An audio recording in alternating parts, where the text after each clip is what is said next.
Fala pessoal, sejam muito bem-vindos a mais um episódio do The Founders Hack. Eu me chamo Thiago Bessa, sou co-host aqui do podcast junto com o Daniel. E nós idealizamos esse podcast com o intuito de viabilizar parte da nossa missão da New Hack, que é desenvolver e educar o cenário de startups early stage no Brasil. Nosso objetivo aqui é trazer sempre convidados que também estão no early stage, mas em uma etapa um pouco mais à frente, que possivelmente já passaram por desafios e obstáculos que vocês estão enfrentando hoje, poderão enfrentar no futuro. E hoje eu tenho o prazer aqui de receber o Marcelo Bagraglia, co-founder e CEO da Scalable. O Marcelo tem um background no mercado financeiro, no mercado de seguros também, e atualmente está cursando o MBA no INSPER. Marcelo, alguns anos atrás, deu um salto de fé e decidiu começar a empreender. Marcelo, muito obrigado por topar aqui bater esse papo com a gente. Para começar, cara, você poderia comentar um pouco sobre a Scalable, o que é que vocês estão construindo, qual problema vocês estão atacando? Boa, primeiro agradecer pelo convite, parabenizar aí pela esse novo formato aqui do podcast.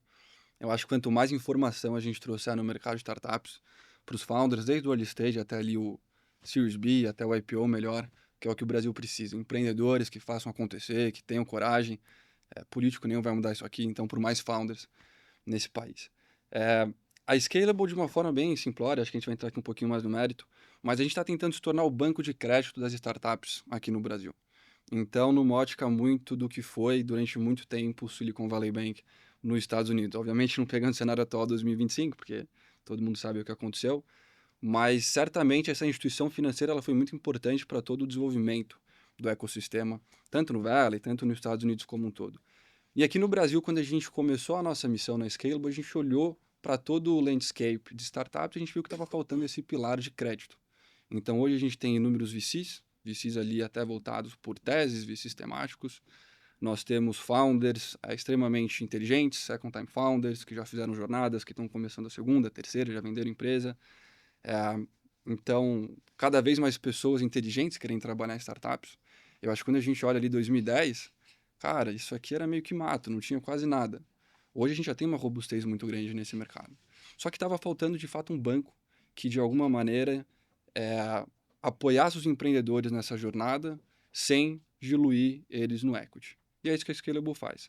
Então a gente levantou o nosso fundo de 20 milhões, isso foi no comecinho de 2023, e desde então a gente vem operando num modelo de Revenue-Based Finance. Então a gente olha muito o MRR que essas empresas têm, os contratos que eles têm a receber, e a gente basicamente pega esse fluxo e traz isso aí a valor presente para eles conseguirem ter acesso a um capital muito rápido, muito ágil e sem que eles se diluam ali ao longo da jornada. Então, estamos no início de um grande sonho, tem muita coisa aí pela frente. Eu acho que nem eu falei, o acesso ao crédito ele é muito difícil ainda aqui no Brasil. Seja para um microempreendedor, seja para uma startup. Então, a concentração de crédito, se eu não me engano, de 70%, 80%, ela ainda está voltada para os big players, para esse oligopólio bancário. Então, Itaú, Bradesco, Banco do Brasil.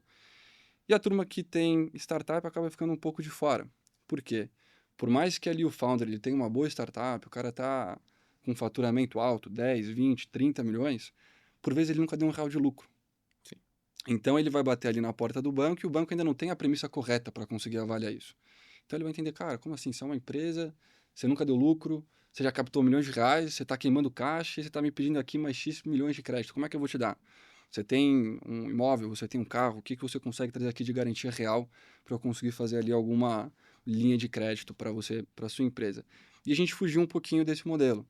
Então, obviamente, por tabela, se a gente fizesse a mesma esteira de crédito que um banco faz, por consequência lógicas, nós não iríamos conseguir fazer nenhum cheque. Então, para atender o mercado de tech, a gente desenvolveu muita tecnologia proprietária, que depois a gente pode entrar aqui no mérito, mas hoje, em até 3 dias, a gente consegue dar cheque de até 2 milhões para as startups conseguirem crescer. Então, essa é a nossa premissa, ser o banco de crédito das startups aqui no Brasil. Pô, legal, incrível, cara. Parabéns pela iniciativa. Realmente é extremamente importante adicionar essa camada de liquidez no mercado, principalmente no momento que a gente está vivendo de escassez de capital. Então, quanto mais alternativas para os founders conseguirem ali realmente captar e capitalizar suas startups, melhor ainda para todo o ecossistema, cara. E para a gente começar aqui, cara, enfim, nesses anos aqui, na sua trajetória empreendedora, qual que você diria que foi o momento mais turbulento que você passou na Scalable e como que você conseguiu superá-lo? Cara, mais turbulento, acho que toda semana é Com turbulenta, né, quando certeza, você tá empreendendo. com certeza. Eh, cara, vamos lá. Eu acho que no comecinho de 2024, ali por volta de março, a gente chegou a ficar com, não vou falar nem um mês de runway, menos de um mês de runway. E ali a gente estava muito numa premissa, a gente tinha obviamente ali um caixa, antes disso, e aí a dúvida era ou a gente vai esticar aqui o nosso runway, ou a gente vai ter que achar alguma maneira de captar um investimento novo. Então já tinha captado antes, tinham tido ali alguns problemas dentro da empresa. E eu falei para o time, talvez uma tomada de decisão que não fosse tão racional naquele momento, mas por vezes, na maioria das vezes, as tomadas de decisões que são um pouco, eu não vou dizer irracionais, mas contraditórias, são as que acabam funcionando. Eu falei, olha, a gente vai pegar todo o nosso caixa e a gente vai fazer um evento.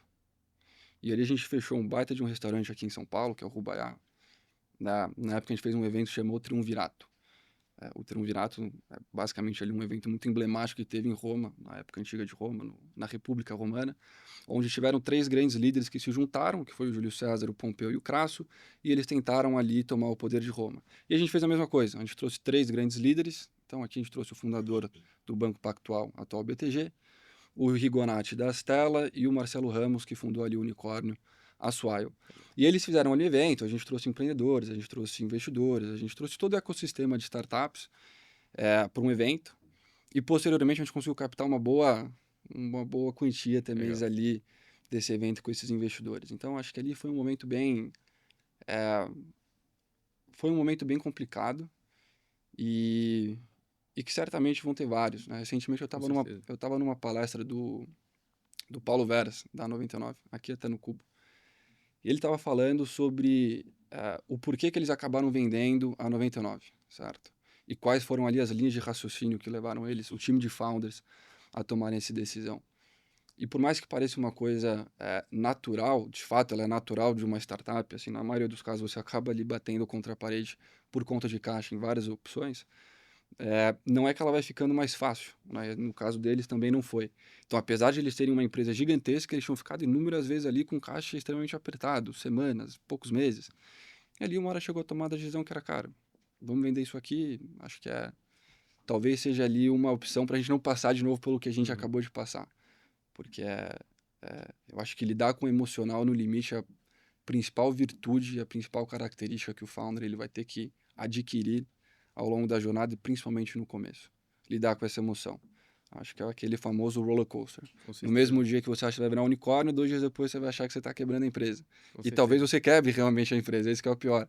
E, cara, como que você teve esse insight ali de realmente realizar esse evento com o intuito de fazer fundraising, né? Porque é mais comum realizar eventos como parte de uma estratégia de captação de clientes, né? Vocês falaram, não, cara, vamos fazer esse evento aqui para trabalhar nossa marca para o mercado e eles enxergarem a gente com, enfim, com um potencial diferente. Qual que foi ali realmente a sacada por trás desse evento? Cara, eu acho que a principal premissa, e eu acho que ela tem que ser a principal premissa em tudo ali que o founder faz, é agregar valor. Então, o Legal. que a gente olhou é como que a gente consegue agregar valor, dado que os nossos clientes, de certa forma, são as startups e por natureza lógica desse negócio, os investidores, os VCs também fazem parte desse ecossistema, como que a gente consegue agregar valor para essa turma? E ali foi a ideia do evento, então fazer um evento que fuja um pouquinho ali do padrão desse mercado de startups, né? Então não foi um evento assim, foi um jantar, foi um pouco mais clássico, foi um pouco mais sofisticado, teve violinista. Então a gente quis fazer uma coisa que fugisse desse padrão. Acho que a gente conseguiu fazer isso muito bem.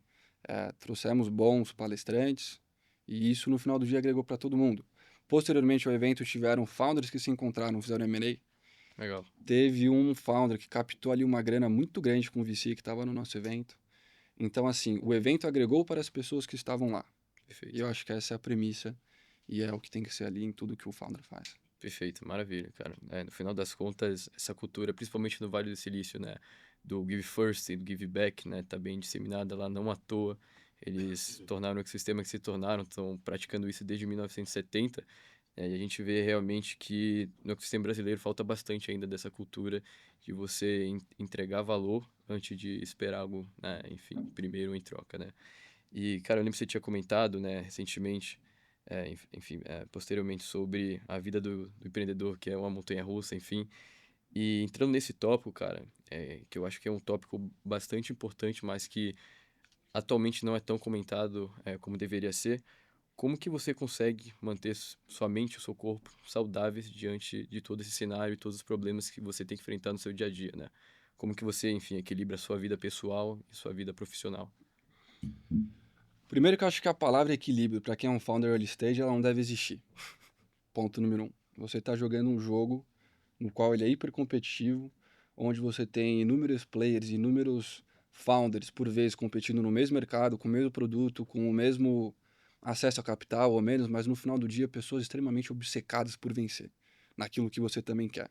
Então acho que um founder early stage, de forma alguma, ele pode pensar em equilíbrio. E aí é a minha opinião e a minha maneira de enxergar. Vou até contar uma história, pelo menos do início da minha trajetória. Logo na primeira semana que eu comecei a empreender, ou 2 depois, foi logo no início, eu fiz 28 anos, foi meu aniversário. Ali eu tinha acabado de sair da XP, tinha tomado a decisão de empreender. E eu montei um grupo no WhatsApp, onde que eu coloquei basicamente todas as pessoas ali que de alguma maneira estão dentro do meu coração. Então, minha família, minha noiva, meus amigos, irmãs, primos. E ali eu escrevi a seguinte mensagem. Eu falei, olha, hoje é meu aniversário, mas eu não quero nenhum presente de vocês. Pelos próximos 10 anos eu vou ser um péssimo filho, eu vou ser um péssimo irmão, eu vou ser um péssimo noivo, péssimo esposo, péssimo amigo, péssimo primo. Mas se eu não conseguir completar o meu sonho, que é construir agora algo grande, daqui a 10 anos eu vou ser uma pessoa deprimida. E por tabela eu vou ser uma pessoa infeliz, um péssimo pai e uma péssima pessoa para a sociedade. Então, o que eu peço aqui para vocês é o seguinte, compreensão.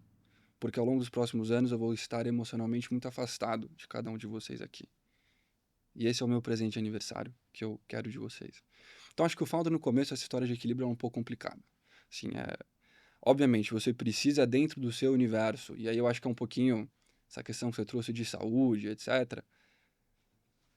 O que eu diria é, o que faz um homem, ou melhor dizendo, o que faz o seu, de alguma maneira, você chegar no seu sucesso, o que está entre o seu sucesso, o que está você, é a sua rotina.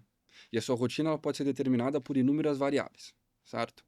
É, tem ali uma, tem ali uma, é, tem ali um livro muito bom que é do Jordan Peterson, não sei se você conhece, que é 12 Regras para a Vida. Sim.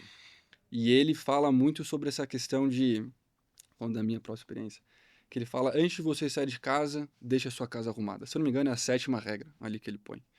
E pelo menos para mim, eu acho que é de rotina, eu acho que isso é uma coisa que funciona muito. Então, eu logo quando eu acordo ali por volta de umas 5h30, 5h40, todo dia, eu gosto de pegar uns 20 minutinhos para pôr minha casa em ordem. Eu não tenho empregada, apesar de eu poder ter, eu prefiro eu tocar as coisas dentro de casa e eu arrumar. Então eu acordo, os primeiros 20 minutos eu vou arrumar minha cama, eu vou lavar a louça, eu vou arrumar minha sala, eu vou talvez dobrar uma roupa. Então eu vou pôr a minha casa em ordem. Isso eu faço todo santo dia há não sei quantos anos. Isso é a primeira parte da rotina, que eu acho que é uma coisa que para mim é mega importante, começar o dia colocando algo em ordem. Se você pôr sua casa em ordem, vai ser muito mais fácil você colocar talvez a sua empresa em ordem. Então, isso é uma primeira ponta da rotina. A segunda, e aí é uma coisa que para mim funciona muito bem, é a leitura. Eu acho que todo empreendedor que a gente olha, ou até não só empreendedor, mas qualquer pessoa de sucesso, e isso é um ensinamento um pouco metafísico, um pouco sempre existiu e sempre vai existir, converse com os mortos. O Zenão, ele foi o fundador da escola do estoicismo, ele foi assim, foi mais ou menos 300 a.C., tá? E ali ele estava no mar, a família tinha perdido quase todo o patrimônio, ele estava navegando no barquinho dele e ele foi até o Oráculo de Delfo. O Oráculo de Delfo, para quem não conhece, era um ambiente, era um lugar na Grécia Antiga no qual as pessoas iam se consultar, né, sobre questões ali da vida. E ele fez a seguinte pergunta para esse Oráculo de Delfo: qual que é o caminho para a sabedoria? E o oráculo respondeu: fale com os mortos. Então, essa mesma frase o próprio Shakespeare atribuiu depois. E eu acho que através da leitura, através dos livros, a gente consegue aprender coisas que não são de agora. Assim, eu gosto muito de ler livros que são de 500 anos atrás, de 1000 anos atrás, 2000 anos Interessante. atrás. Leitura de grandes líderes, né? Você lê um relato de Alexandre o Grande que foi escrito mais ou menos naquela época. Por exemplo, A Vida Paralela, escrita por Plutarco, né? Que ele Uhum. comparou ali Júlio César, Alexandre o Grande. Então, acho que ter esse hábito da leitura toda manhã, para mim, é uma coisa que é muito importante. Eu trouxe também para a própria empresa. A gente, dentro da empresa, tem o Clube do Livro. Uhum. Então, toda sexta-feira, às Legal. 4h30, todo mundo vai ter que ter lido 70 páginas aquela semana e a gente vai discutir sobre aquele livro, sobre aquele tema, especificamente. Então, acho que rotina é a coisa mais importante para todo empreendedor. Agora, o que define a rotina de cada um vai variar, mas que definitivamente a rotina é algo importante, ela é. Como Platão dizia, o homem maduro só é aquele que não é escravo das suas paixões. Isso que define um homem maduro. Isso independe se ele está agora empreendendo, se ele está numa empresa e não está empreendendo, se ele quer se tornar uma pessoa Perfeito. virtuosa, ele não ser escravo das suas paixões. E se você não consegue ter rotina, você é escravo das suas paixões. Perfeito, cara. Cara, eu concordo 100%, principalmente, né, com a afirmação que você fez que para um founder early stage não deveria existir a palavra equilíbrio, né? Na verdade, né, quando você tenta, na minha opinião, né, equilibrar, sei lá, todos os pratos da sua vida ali, vida profissional, vida social, família, você nunca vai ser a sua melhor versão em nenhum desses pratos. Você vai acabar se tornando uma pessoa talvez medíocre, mediana.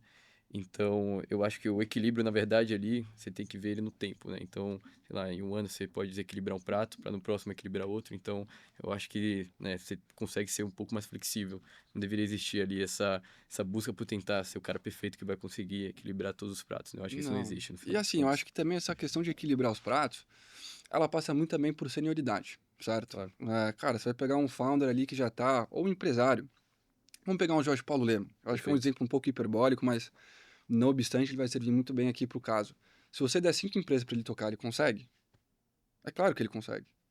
Por quê? Porque ele é um cara que já passou por inúmeras etapas e já sabe como tocar muito bem a rotina dele para administrar tudo isso. Então, o esforço que ele precisa colocar em uma empresa para ela dar certo é muito menor do que um founder early stage. Uhum, Founder early stage não vai conseguir tocar duas, três, quatro, cinco empresas. Tem que tocar uma, tem que fazer ela muito bem feita. exato. Então, acho que assim, é uma coisa que você não pode ser algo demandado, isso aí tem que ser algo merecido. Isso você só vai merecer passando por certas dificuldades, passando por certos desafios e passando por certos obstáculos que o mundo do empreendedorismo vai te trazer, em Perfeito. todas as etapas possíveis da jornada. Cara, e, né, continuando nesse assunto ali do, enfim, do estágio do early stage ali, cara. Como que, enfim, você na sua jornada aqui na Scalable, óbvio que, enfim, você falou que você já pivotou, enfim, já fez algumas mudanças. Como que a gente consegue entender ali qual que é a hora certa realmente de continuar focado no que você está fazendo e tirar as distrações ali? Porque é muito fácil no early stage, né? Putz, cliente pediu uma feature, não, para todo o time, monta essa feature aqui, monta a feature Y. Como que você realmente consegue focar e entregar de fato o valor que você se propôs para atingir o Uhum. PMF ou quando é a hora de, enfim, de fato largar o osso do que você está fazendo e admitir que talvez você estava indo para o caminho errado e pivotar ali um pouco o caminho que você estava seguindo antes? Cara, uma ótima pergunta. O, o Steven Blank, acho que todo mundo aqui conhece ele, um cara ali que já fez vários IPOs, é um ícone no Silicon Valley. Ele fala o seguinte: para você conseguir atingir o Product Market Fit, você vai fazer ali de 2.000 a 5.000 tomadas de decisões. E dessas 2.000 a 5.000 tomadas de decisões, via de regra, 80% vai dar merda. Ou seja, Perfeito. na média você vai errar muito mais. E ali uma tomada de decisão é quem você contrata, a comunicação que você tem no seu site, a feature que você põe no seu site, o investidor que você coloca para dentro do seu cap table. Tudo isso é uma tomada de decisão. Todas. E através de todas elas você vai treinar o seu próprio algoritmo e você vai melhorar. Então, assim, uma resposta de assim, uma coisa pronta, acho que ela não existe. Mas eu acho que o principal ponto é, o founder ele tem que tomar muito cuidado com seus viés comportamentais Uhum. ao longo de toda a jornada. E principalmente nessa questão de pivotagem com a falácia do novo. Porque é muito fácil você, puta, hoje eu tive uma ideia.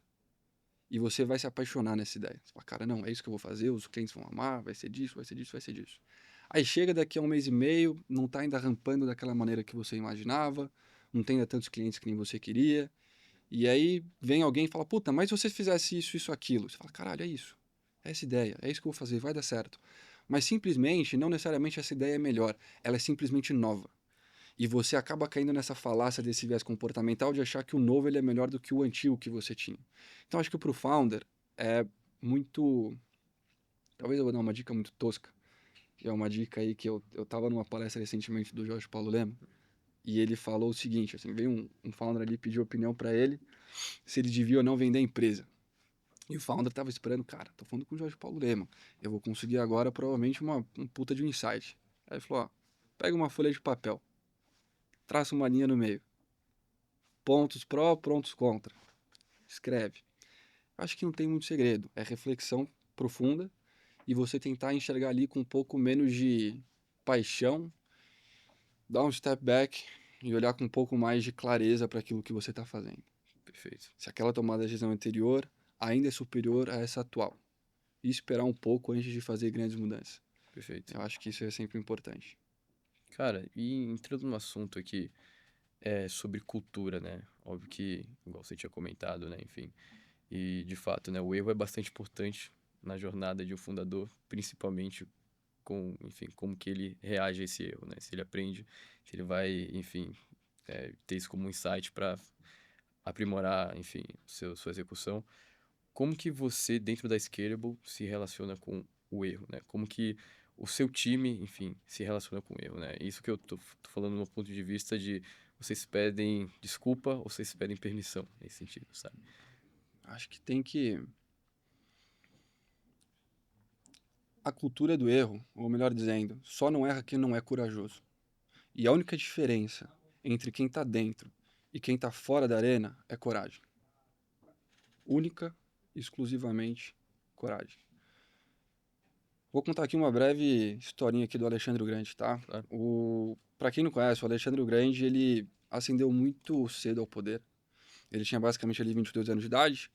Ele vinha ali de um território que era a Macedônia. O pai dele, que era o Filipe II, tinha acabado de conquistar aquela região da Grécia. E acabou falecendo e o Alexandre o Grande veio ao poder numa idade que era relativamente cedo para a época. E ele não contente com aquele território que ele tinha, ele falou, cara, o que eu posso fazer para engrandecer ainda mais aqui o meu império? Aí ele olhou e falou, cara, qual que é o maior império que existe hoje na atualidade? Naquela época era o Império Persa, do rei Dario. Ele falou, eu vou invadir esse império. Ele saiu da Grécia Antiga com um barco, ou alguns barcos com 40 mil homens, recursos, ou até em palavras aqui de startupeiro, um runway, de mais ou menos ali um mês e meio, tá? Não era mais do que isso. Saiu com 40 mil homens para atacar um império consolidado, grande, robusto e com mais ou menos 250, 300 mil combatentes. Infinitamente mais vezes do que o Alexandre o Grande. E naquele exato momento, a única coisa que ele teve para conseguir começar essa empreitada e ganhar no final foi coragem. E essa talvez seja uma virtude que o empreendedor precisa ter ela independente do. Eu não gosto de muito falar, puta, pré-seed, seed, series A, series Uhum. B, cara. Acho que assim, todos os estágios têm suas complexidades e seus desafios. Mas o ponto é a coragem de errar. E isso o founder tem que ter, em todas elas. Não ter medo desse erro. E se você, como founder, principalmente no early stage, tiver essa característica, por tabela, todos os seus todos os seus sócios e quem estiver ali com você no time, eles vão absorver isso. Eu acho que isso é uma coisa meio que natural. Isso vai passar pelo founder inicialmente. Se o founder não tiver essa coragem intrínseca dentro dele, e ele mesmo não cometer erros, e for aberto sobre isso, dificilmente você vai ter ali dentro do seu time também essa cultura. Então eu acho que é algo que parte do founder e que ele é absorvido depois dentro da empresa. Maravilha, cara, perfeito. E, cara, nesse sentido, entrando um pouco no assunto aqui de gestão, como que você, dentro da Scalable, avalia o seu time e como que se dá o processo, né, de feedback, tanto negativo e positivo, né, partindo de uma ótica sempre de querer, enfim, reter os seus talentos, enfim, ao seu lado dentro da startup. Uhum. Vamos lá, primeiro sobre feedback. É, eu acho que ali, cara, a gente na Scalable, a gente é muito aberto. Nós somos ainda uma empresa com poucos funcionários, então a gente é ali na casa dos quase 10 funcionários, então a gente tem ali uma intimidade muito grande com todos que estão lá dentro.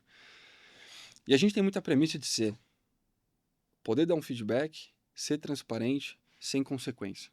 E não necessariamente, acho que tem muita gente que fala, puta, não fale na frente de ninguém, etc. Uhum. Cara, eu não compactuo 100% com essa tese, tá? Porque eu acho que por vezes aí a gente vai estar desencorajando ao erro ou desencorajando a pessoa a falar aquilo que ela pensa. Obviamente, você tem que ter uma boa articulação e não é aqui, cara, ofendendo ninguém. Mas conseguir tocar, não, você tá dando merda agora, se tá sendo ruim, você tá na reunião, tá todo mundo lá, fala. Eu acho que isso não tem problema. só critica quem quer incentivar. Eu não vou criticar, talvez ali, a qualidade de algo se eu não estou me importando se aquilo tem que ser melhor ou não. Se para mim tanto faz, eu não vou falar nada, eu não vou criticar. Então, acho que dessa abertura, desde o Dev Júnior, desde o financeiro júnior, até o Dev Sênior, até o CFO, até o sócio que é co-founder, até você, todo mundo precisa ter essa abertura para questionar o próprio CEO, inclusive, coisa que eu sempre peço. Isso, na verdade, eu sempre, em todo o one-on-one ali que eu faço com a turma, eu faço uma vez por mês um one-on-one com todo mundo do time. Eu sempre peço, me critica uma coisa, um ponto em mim neste mês. Uma coisa. E eu acho que isso é um incentivo, que você deixa ali uma porta um pouco aberta para quem está do outro lado trazer a visão dele e também, de certa forma, questionar certos pontos que talvez você não iria ver. Então, é dar essa abertura, dar esse ambiente para todo mundo poder ter essa transparência. E na retenção, cara, eu acho que isso é um ponto um pouco complicado. Muito se fala sobre benefícios, cara, tem que dar aquilo, tem que dar... No final do dia, o que todo mundo quer? Um lugar que ele possa crescer e um lugar que ele se sinta valorizado. Ponto. Ninguém quer estar num lugar que não esteja indo para frente, ninguém quer estar num lugar que o cara sinta que ele não está tendo nenhum valor percebível pela empresa. Então, eu vou dar um exemplo e aí talvez seja talvez a nossa realidade que não se aplique para todo mundo. Por exemplo, logo no início, a gente tinha ali um dev que hoje tornou nosso sócio. Legal. Inicialmente, quando eu contratei ele, eu acho que aqui também é um bom insight, é uma coisa minha, eu entrevistei mais de 85 devs para contratar o nosso primeiro desenvolvedor. Então, se você quer ter uma cultura forte, quem tem que contratar o founder e você tem que perder muito tempo com isso. Eu lembro que eu estava com febre, Concordo, com 100%. quase 39 e eu estava ali entrevistando, porque era algo mega importante, é um pilar da empresa. Nós somos uma empresa de tecnologia, eu tenho que ter um cara de tecnologia bom. Não tinha ninguém de tech no começo como co-founder, ninguém de back-end. E ele veio, ele entrou, é o Bruno, assim, cara nota 11. E, por vezes, você conseguir dar algo para alguém que é intangível, no sentido não monetário, não simplesmente um bônus para reter essa pessoa, vai ser infinitamente mais importante do que você simplesmente dar um bônus. Tá? Então, assim, você conseguir trazer ali uma boa palavra, você conseguir dar uma valorizada nessa pessoa. Como a gente contratou já algumas pessoas júniores no começo, e pessoas júniores têm ali, por vezes, as mesmas dificuldades familiares, estão no mesmo estágio de vida, começando ali a carreira. E o que a gente fez? A gente mandou uma cesta de café da manhã para casa desse desenvolvedor. Ele morava ali em Blumenau, morava no Rio Grande do Sul. E nessa cesta do café da manhã, a gente escreveu uma carta, mas a carta não era para ele, a carta era para os pais dele. E nessa carta, a gente escreveu como ele era importante para a empresa, o quanto que a gente tinha orgulho do filho que esses pais criaram e que certamente esse filho não teria se tornado com uma idade tão baixa que era dele, com 20 e poucos anos, uma pessoa tão inteligente, tão ambicionada, tão ambiciosa, tão determinada, se não tivesse tido uma educação dentro de casa que nem os pais deram para ele. Então, assim, eu não dei ali para ele nenhum bônus, mas eu dei o respeito dos pais. Eu dei o orgulho dos pais. Quanto é que custa isso? Isso é retenção de talento. Perfeito. Então, assim, por vezes você não vai ter ali os recursos que você gostaria. Todo mundo quer pagar o melhor, todo mundo quer poder dar um melhor bônus, mas uma startup early stage, cara, assim, it's not the reality, entendeu? Assim, você não tem... você precisa achar maneiras exóticas, alternativas, complementares, para você conseguir reter. E eu acho que isso é muito mais valorizado também pelo outro lado. Porque é algo que não, mais uma vez, não envolve só o aspecto monetário. Você pensou na pessoa, você pensou na vida da pessoa. Você ouviu a situação que ele se encontrava naquele momento através ali dos one-on-ones. Então, estar próximo dos seus funcionários, dos seus sócios e tentar ajudar eles a sentirem bem na vida deles. Se você, como founder, conseguir fazer isso, você vai ter um exército do seu lado. Eu acho que isso é muito importante. Cara, perfeito. Concordo 100% com o que você falou. E, né, agora falando um pouco mais estrategicamente, né, ainda dentro de casa, mas, obviamente, né, a gente tem alguns nortes que nos ajudam enfim, não só direcionar o caminho que a gente vai, mas também a avaliar se o nosso time está, enfim, entregando o resultado esperado, que são, enfim, as métricas, né? E, né, eu lembro que alguns meses atrás, né, você tinha lançado uma plataforma que ajudava as Analytics. startups, né, a fazer esse monitoramento. Mas olhando aqui um pouco para dentro de casa, dentro da Scalable, quais são as principais métricas que vocês monitoram lá? Como que vocês fazem esse monitoramento? Qual a frequência? Vocês têm, enfim, algum checkpoint ali, algum all hands para deixar todo mundo na mesma página? Como é que vocês fazem isso? Dentro da própria empresa ou os nossos clientes? Que Dentro a da gente própria monitora? empresa, dentro da Scalable, como você faz Tá, na vamos Scalable. lá. É que são premissas um pouco diferentes, né? O nosso Analytics, para quem, assim, entendeu o modelo de negócio da Scalable, nós somos uma TechFin. Perfeito. Então, nós temos um Analytics, que basicamente é uma plataforma que ela automatiza ali até 40 KPIs financeiros para as empresas de Software as a Service, SaaS. E, em paralelo com essas métricas, nós oferecemos crédito para eles conseguirem escalar. Ponto. Vocês também utilizam a plataforma proprietária para utilizar, né? Então, sim e não, porque, mais uma vez, Entendi. nós temos... A gente tem esse modelo de SaaS, Claro. que é o nosso... que é esse Analytics, mas ele é um Uhum. modelo freemium. E a gente tem o crédito. Então, o nosso monitoramento ele é muito mais no ótica de crédito. Legal, tá bom. Então, por exemplo, hoje que a gente tem ali, sim, a gente tem um sistema, basicamente, junto também com o fundo que está aqui por trás da Scalable, a gente tem ali toda uma inteligência proprietária para fazer esse monitoramento. Mas aí não necessariamente são métricas triviais do mercado de startups. Tá? Então, ele está olhando First Payment Default, você está olhando PDD, que é basicamente o índice de inadimplência que você tem dentro de uma carteira. A gente está olhando a recorrência, ou seja, quantas vezes o cliente, se ele tomou uma linha, pagou a linha, ele toma de novo, né? Porque assim, trazer cliente é caro. Então, como que você consegue reter eles mesmo dentro de uma estrutura de crédito? Uhum. Então, acho que isso é muito importante para você conseguir fazer uma ótica de LTVK, que são métricas ali que a gente olha também no final do dia. Mas, no grosso, em geral, o que a gente avalia ali são as métricas de crédito. Para os clientes que a gente tem, eu acho que, cara, principalmente o que a gente olha, o que a gente gosta muito, dentro ali do Analytics, a gente tem uma tabela de cohort, tá? Para todo mundo aqui que está assistindo, vai lá, integra quem usar Stripe, Asas, Pagar.me, enfim, quase todos os gateways de pagamento estão lá. E o que a gente usa muito para analisar é a tabela de cohort, principalmente quando você olha ali uma ótica de churn. Então, assim, por vezes a gente pede para os clientes fazerem essa integração, tá?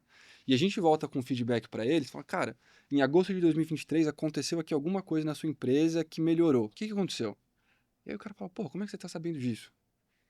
Então, assim, tabela de cohort, poucos utilizam, mas ela tem uma eficiência Perfeito. gigantesca. E você não precisa de grandes cálculos ou de grandes variáveis para você conseguir analisar, tá? Quantidade de clientes, quando que eles entraram, quando que eles saíram e se pagaram. Assim, são 3, 4 variáveis, você monta uma tabela maravilhosa, tanto para o founder interno, tanto quando ele for fazer jornada de fundraising. Tá? Eu acho que Uhum. tem alguns VCs que a gente conversa, algumas casas ali também de angel investors, que eles gostam muito, e nós gostamos também. Eu acho que dos cento e poucos que a gente analisou, 3 tinham esse deep dive financeiro. E isso mostra uma consciência muito grande do founder na outra ponta. Então, acho que desde o início, para quem está começando, investe tempo nisso. Se você já tem métricas, se você já tem ali minimamente alguns unit econômicos, tenta fazer uma modelagem clara e concisa daquilo que você tem. E uma tabela de cohort vai ajudar qualquer um. Cara, bacana.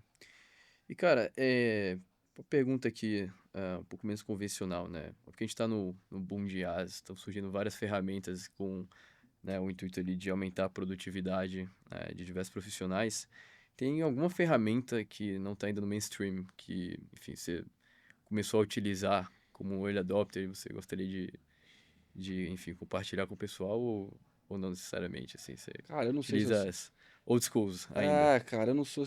Por vezes eu fico até o famoso papel e caneta, entendeu? Eu acho É, que, é aquilo. eu acho que ele funciona ainda, cara, super bem. Uhum. É...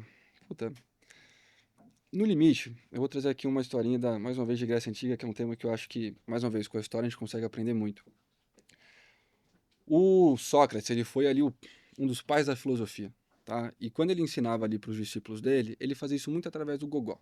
Uhum. Ou seja, ele tinha a escola dele, só que ele levava ali a turma na rua, mostrava os animais, mostrava as plantas, ensinava. E por que que ele fazia isso dessa maneira? Porque naquela época, primeiro que era extremamente valorizada a memória, e para o Sócrates também. Então ele falava o seguinte: os meus discípulos eles precisam memorizar todas as palavras que eu disse. Se eu ficar agora falando para eles ficarem anotando, etc., eles não vão conseguir lembrar Uhum. disso. E de fato, assim, as pessoas naquela época, por vezes a gente pensa, porra, turma ali atrás não tinha computador, não tinha iPhone na mão. Cara, os caras conseguiam ali te ditar um livro de 800 páginas que estavam tudo na memória deles. Então isso era mega importante. E isso foi a parte do Sócrates. Depois disso veio o discípulo dele, que foi o Platão. E o Platão ele já mudou um pouquinho a maneira dele de ensinar as coisas. Ele começou a escrever os famosos diálogos socráticos. Então ele escrevia muito livro. Né? Tudo ali que ele queria passar para os discípulos, ele ia escrevendo livro. E num determinado diálogo socrático, eu não vou lembrar ali com quem ele estava falando, mas ele fala: Sócrates, veja bem, já se mudaram os tempos. Hoje as pessoas não precisam mais lembrar do que nós, professores, falamos. Eles podem simplesmente escrever. E com isso eles vão esquecer. Por quê? Porque se ele não precisa memorizar, Uhum. ele precisa só olhar no livro, você não vai precisar lembrar daquilo. Então, assim, desde aquela época já existia esse medo de novas ferramentas vão, de certa forma, atrasar o seu próprio, não vou dizer o seu conhecimento, mas a sua capacidade de você absorver novos conhecimentos. Então, o que eu penso no seguinte é, coisas que são o fundamento das coisas não vão mudar. Não importa se você está usando, cara, Notion, se você está usando papel e caneta, não importa. Eu acho que o importante é você conseguir, mais uma vez, que a gente falou no começo, ter a rotina. Ter a rotina, nem que for ali nesse caso para, puta, como que eu vou conseguir agora é, montar um novo, eu vou montar agora aqui uma nova rotina para eu conseguir estudar, para eu conseguir ler livro, para eu conseguir chegar mais cedo no trabalho, para eu conseguir agora ter minhas novas anotações. No final do dia é isso, assim, não vai mudar. O que deu certo há 2.000 anos atrás é o que vai dar certo hoje, é o que vai dar certo daqui a 1.000 anos. Perfeito, cara. Maravilha. E, cara, a gente tem uma comunidade, né, na New Hack.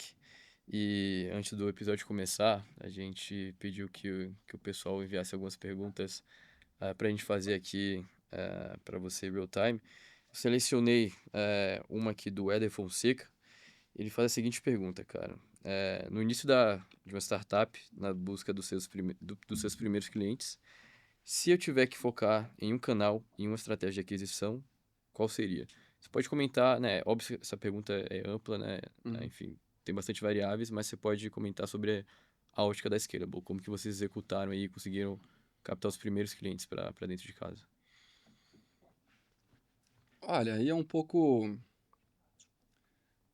Cara, mais uma vez, se a gente for olhar no comecinho do século XX, aliás, no comecinho desse século, ali a principal premissa era um ISP, um canal de aquisição, uma fonte de leads, um produto. Isso é escalável até um Series A. Depois que você conseguiu fazer isso, você vai ter um Series B e você vai achar uma nova persona, um novo produto, um novo canal de aquisição. Recentemente, tem muita gente agora pondo ali com premissa que não é necessariamente mais agora um único produto que vai fazer acontecer.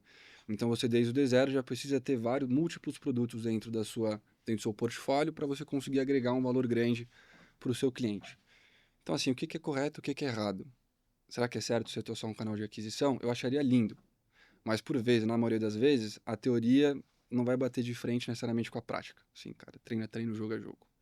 Se você conseguir achar só um canal de aquisição, aquele negócio que é by the book, puta, tá vindo lead pra cacete, consegui agora escalar através daqui, o meu custo tá muito baixo, ele é a minha fonte de água limpa, acho que assim, é maravilhoso. Mas principalmente no early stage você não tem essa convicção.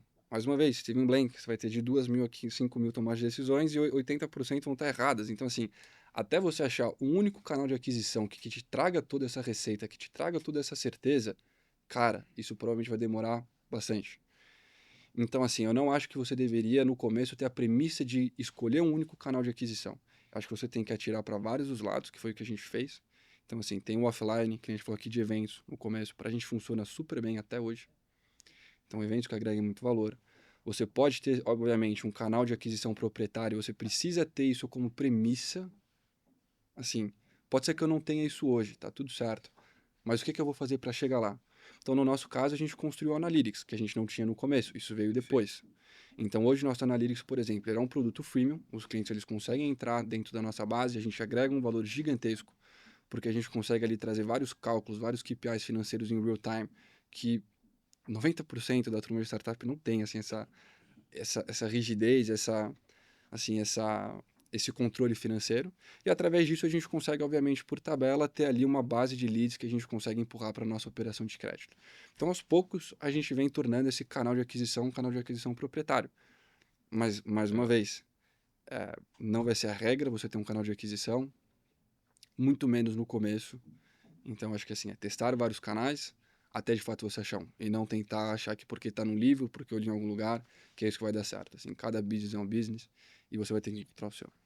Maravilha, cara. Baita resposta. Caminhando já pro final do episódio aqui, fazer, né, a última pergunta, né? Você é um cara que, né, ficou perceptível no episódio que se inspira bastante em pensadores e figuras históricas para tomar suas decisões, e até mesmo para, enfim, guiar seus próprios valores e princípios na vida pessoal, né? A gente comentou um pouco, antes do episódio começar sobre esse tema, mas na sua opinião, qual que é a mudança de mentalidade dos empreendedores brasileiros que é necessário ter para que o ecossistema de startups e de tecnologia ganhe mais relevância no sentido de geração de empregos, riquezas e desenvolvimento do nosso país, né?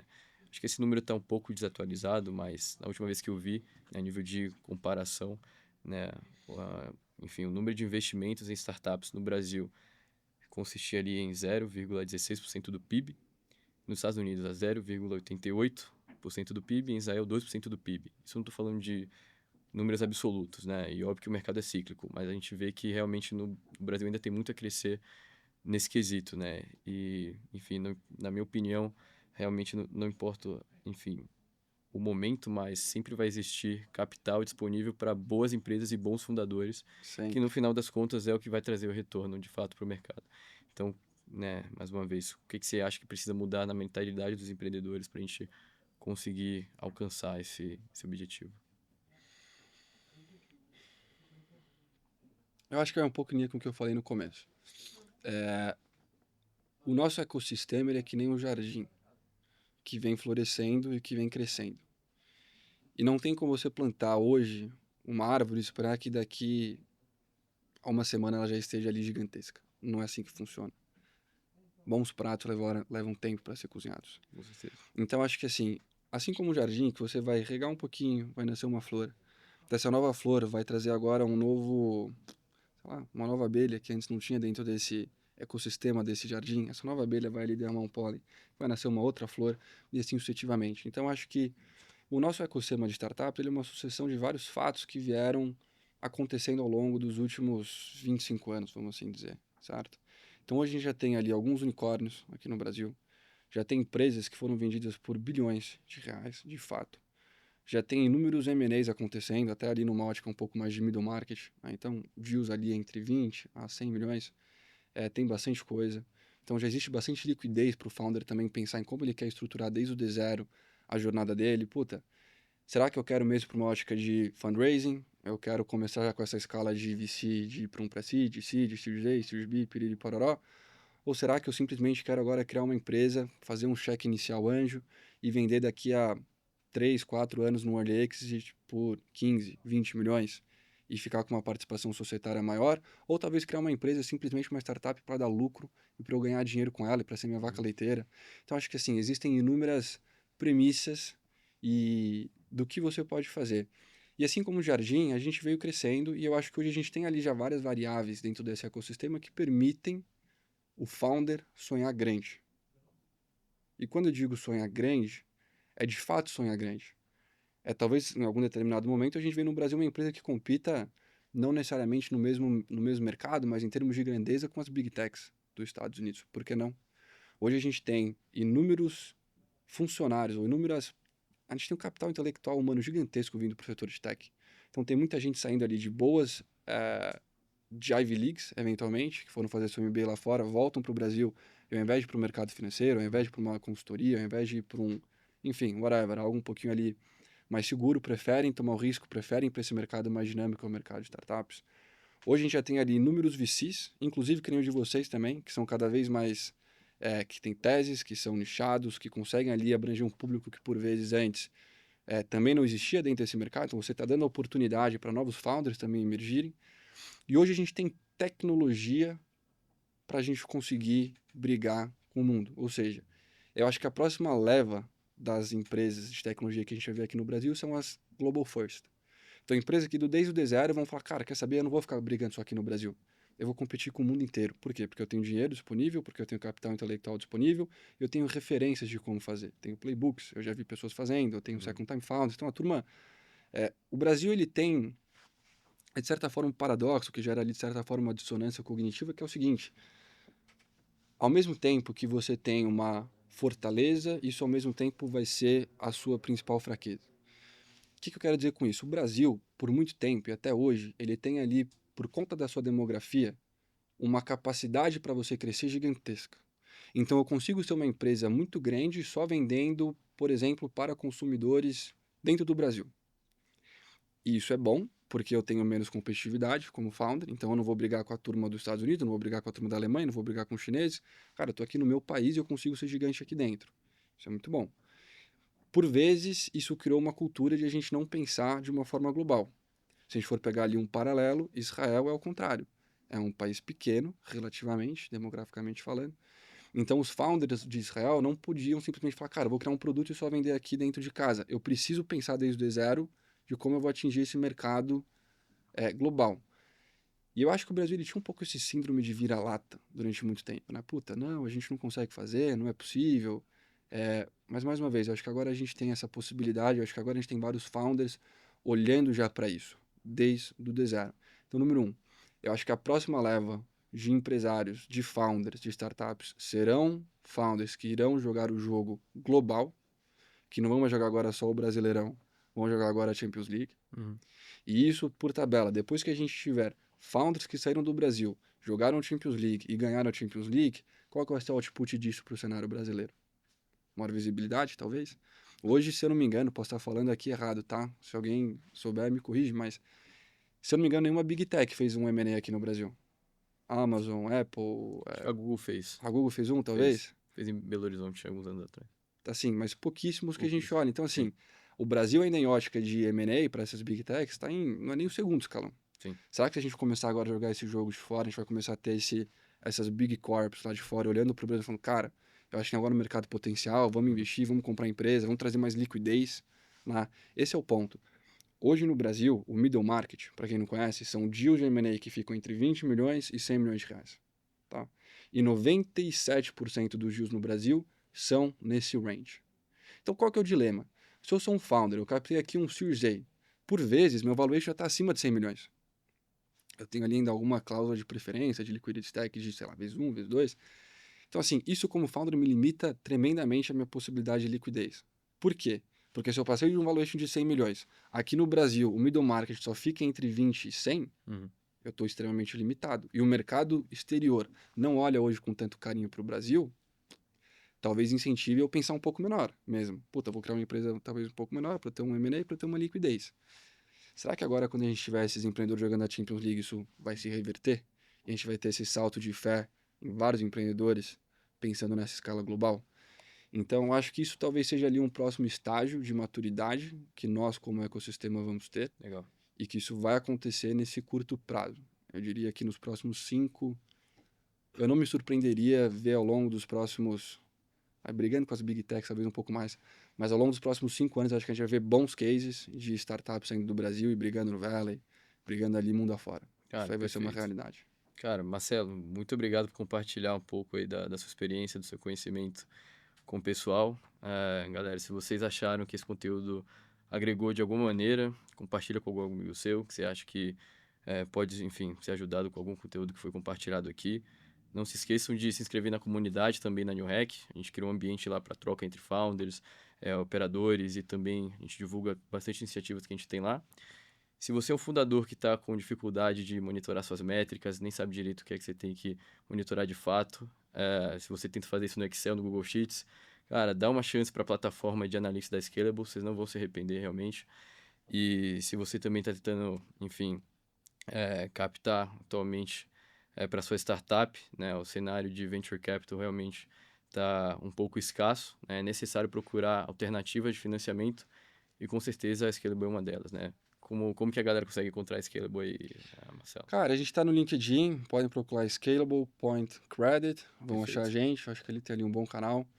E acho que a nossa premissa é essa, ser aqui o banco de crédito de startups. Sem crédito numa economia, você nunca vai conseguir ter de fato, um país pujante. Então, Perfeito. essa é a nossa missão, conseguir tornar o Brasil melhor. Assim como meu bisavô pôs ali um Brasil melhor na minha mão, é isso que eu quero também. Pôr ali um país melhor na mão dos nossos netos, bisnetos.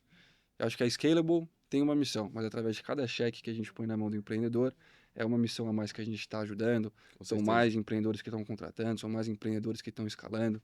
Eu acho que isso é uma proliferação da nossa missão, que é tornar isso aqui um país, cara, para e passo, talvez ali com os Estados Unidos um certo dia. Boa, cara. Obrigado aí pela Obrigado conversa, pelo cara. Obrigadão. convite. Valeu. Valeu.